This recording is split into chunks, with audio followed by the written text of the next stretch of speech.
ನಮ್ ಭಯ್ಯ ಇವತ್ತು ಒಳ್ಳೆ ಪಾರ್ಟಿ ಕೊಡ್ಸಿದ್ರು. ತಿಗ ಮಗ ತೊಳೆದೆ ಶಿಸ್ತಾಗಿ ಎದ್ದಿ ಹೋದೆ. ಇನ್ನು ಎತ್ತಾಕೊಂಡು ಶಿಸ್ತ ನಮ್ಮ ಅಡ್ಡದ ಕಡೆಗೆ ಹೋದೆ. ನಾವ್ ಅಂಗಡಿಗೆ ಹೋಯ್ತಾ ಇಲ್ಲ ಅಂತ ನಮ್ ಭಯ್ಯ ಫುಲ್ಲು ಬೇಜಾರ್ ಮಾಡ್ಕೊಬಿಟ್ಟವ್ರೆ. ಏನು ಅರ್ಥವೇ ಆಗ್ತಿಲ್ವೇ ಈ ಕೇಸು?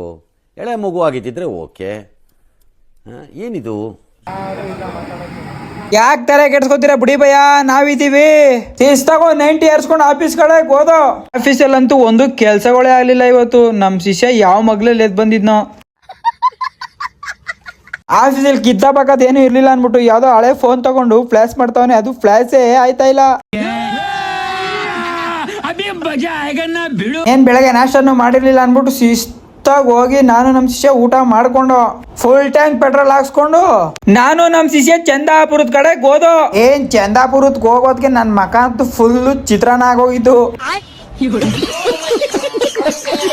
ಶಿಷ್ಯ ಇದು ಯಾವ್ದೋ ಆಸ್ಪತ್ರೆ ಒಳಗ್ ಬೇರೆ ನುಗ್ಬಿಟ್ಟಿದ. ಅವ್ನ್ ಬರೋ ಗಂಟ ಈಚೆನೆ ವೆಯ್ಟ್ ಮಾಡ್ತಾ ಇದೆ.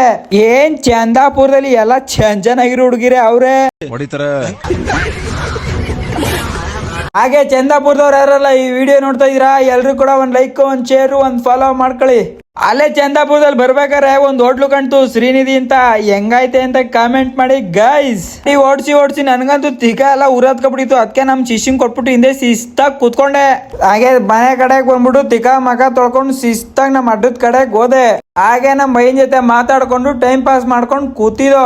ನಾನು ನಮ್ ಬೈನ್ ಫ್ರೆಂಡು ಶಿಸ್ತಾಗಿ ಜ್ಯೂಸ್ ಪಾಯಿಂಟ್ ಕಡೆಗೆ ಹೋದೋ.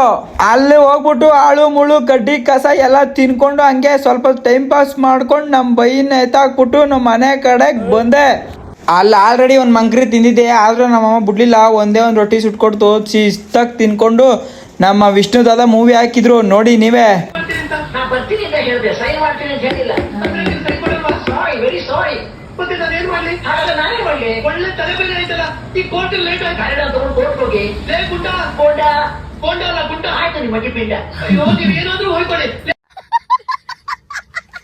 ಈಗ ಒಂದ್ ಸಾಂಗ್ ಬರ್ತದೆ, ಸಾಂಗ್ ಮಾತ್ರ ಬೆಂಕಿ ಅಂತಾನೆ ಹೇಳ್ಬೋದು. ಈ ಮೂವಿ ಯಾರ್ಯಾರೆಲ್ಲ ನೋಡಿದ್ರ ಎಲ್ರು ವಿಷ್ಣು ದಾದ ಫ್ಯಾನ್ಸ್ ಕಮೆಂಟ್ ಮಾಡಿ.